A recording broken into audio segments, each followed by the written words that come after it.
Carton vert, you're tackling something that looks a detail, but which is actually really important to decarbonizing the. So apologize for English people. I speak in French. We use a box. It's a very simple thing. We use a box. And je voulais parler aujourd'hui pour intervenir auprès et pour faire passer un message très simple. C'est que nous, on n'est pas trop dans la data, on n'est pas trop dans l'univers informatique, on est sur le terrain parce qu'on récupère du carton au niveau industriel, on le fait trier par des personnes en situation de handicap et on le revend à des logisticiens qui en ont besoin, qui sont prêts, qui ont fait le pas d'acheter quelque chose qui a déjà servi.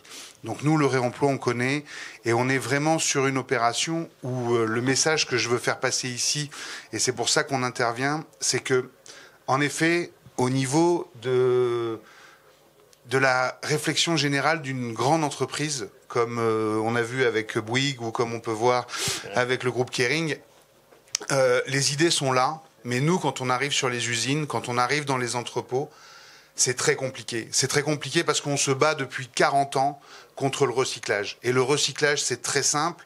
On prend quelque chose et on le met dans une benne, et après, on ne sait pas où ça va. Mais dès que ça arrive chez nous, c'est considéré comme un déchet. Et plus tôt ça part à la benne, mieux c'est. Et après, si c'est enfoui, bon. Si c'est incinéré, bon. Mais c'est jamais réemployé. Non, pas bon, justement. Non, pas bon. Oui, pas bon. Mais voilà face à quoi nous, on rencontre un problème. C'est très simple de réemployer du carton. On n'a pas révolutionné le monde. On n'est pas de la fintech ou de la tech tout court. Mais nous, quand on arrive dans les entrepôts, les personnes sont là et disent « Non, mais attends, écoute, on a déjà un rythme effréné. On a déjà plein de choses à faire. Toi, tu nous demandes de faire attention à comment on ouvre le carton.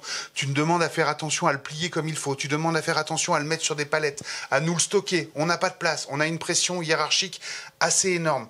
Et du coup, tellement plus facile de le mettre à la benne. Et c'est tellement plus facile de le mettre à la benne. Donc, je pense vraiment que le discours qu'il faut faire passer aujourd'hui, si on veut commencer par réemployer des choses, c'est donner des directives et dire aux entrepôts, dire aux usines, dire à tous ces gens-là qui sont sur le terrain, écoutez les gars, maintenant, ce qu'on va faire, on va faire ça comme ça, et ça sera très bien. Juste pour resituer le débat, ce qu'on voit, c'est qu'il y a une intensification des chaînes logistiques. Okay, et donc, vous avez des chaînes logistiques qui rentrent vers vous, premièrement, et des chaînes logistiques qui sortent de chez vous.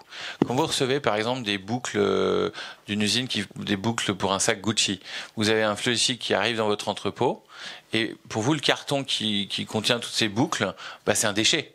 D'accord ? Qu'est-ce que vous en faites ? En fait, non, c'est un produit. C'est un produit qui a été utilisé, donc qui vaut moins cher. Et vous avez quelqu'un qui le transforme en centre de profit et qui vous le rachète.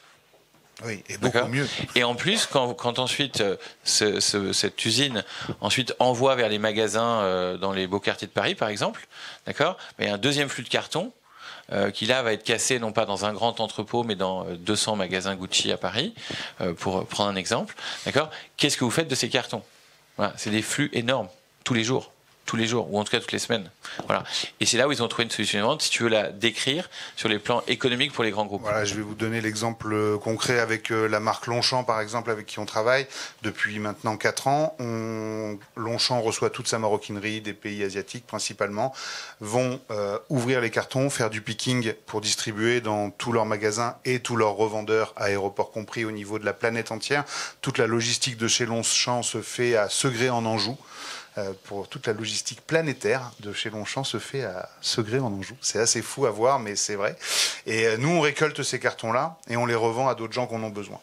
Comme je vous le disais, c'est très simple. Il faut juste que, quand Longchamp dit « OK, on y va », au début, on avait 62% de cartons réemployables. C'est-à-dire qu'on récoltait et on jetait quand même 38%.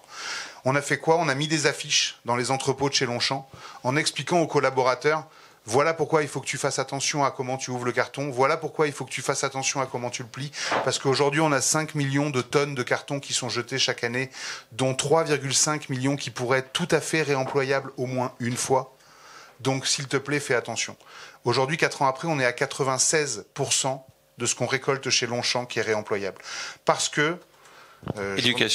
Éducation, et parce que Valentine, qui est à la tête de la RSE du groupe, leur a dit « Ok, à partir de maintenant, on s'applique. À partir de maintenant, on fait comme ça. » Et je pense pas que ce soit pour les 250 eurotonnes qu'on donne à Longchamp, parce que c'est pas ça qui fait jouer le BFR de ce groupe-là, mais juste parce qu'ils ont dit « Ok, on fait gaffe. » Et c'est des super cartons, ils ont fait le tour du monde.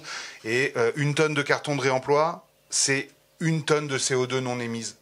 Donc nous, cette année, on va faire peut-être plus de 500 tonnes, plus de 500 tonnes, peut-être 1000 tonnes, je ne sais pas exactement. C'est pas moi qui m'occupe des chiffres dans la boîte. Mais grosso modo, tous les jours, il y a des grands groupes qui nous rejoignent. Nous, on peut dire qu'on travaille avec des grands groupes. Et à chaque fois qu'on arrive à signer des grands groupes, on se retrouve, quand il y a un contrat cadre au niveau de l'usine, dans une problématique. C'est que les mecs à l'usine nous disent « Ouais, non, mais alors attends, moi je t'explique, j'ai pas le temps, j'ai pas ci, j'ai pas ça. » Et ce qu'on voudrait de la part des grands groupes, c'est de dire à leurs usines, à leurs entrepôts, à partir de maintenant, on s'y met. Laissez rentrer Carton Vert, laissez rentrer tous les gens, toutes les entreprises qui font du réemploi. Laissez-nous rentrer. On va vous montrer que c'est pas si compliqué que ça de créer une nouvelle boucle. En effet, ça bouscule un petit peu les habitudes, mais c'est pas non plus. Le coût est marginal. Le coût est marginal et surtout le bénéfice qu'on nous on vous rachète compense largement le temps homme. Et le bénéfice CSRD, qu'on en parle tout le temps, anciennement des PEF, et le bénéfice carbone est colossal. Donc laissez-nous rentrer dans vos usines, pour toutes les boîtes qui font du réemploi. Hein. Je ne prêche pas que pour ma paroisse ici, je prêche pour vraiment le réemploi dans son ensemble. Laissez-nous rentrer dans vos usines, laissez-nous vous dire comment il faut faire, et mettez-vous en action. Voilà. Great. Merci. Thank you very much. Big applause for the panelists.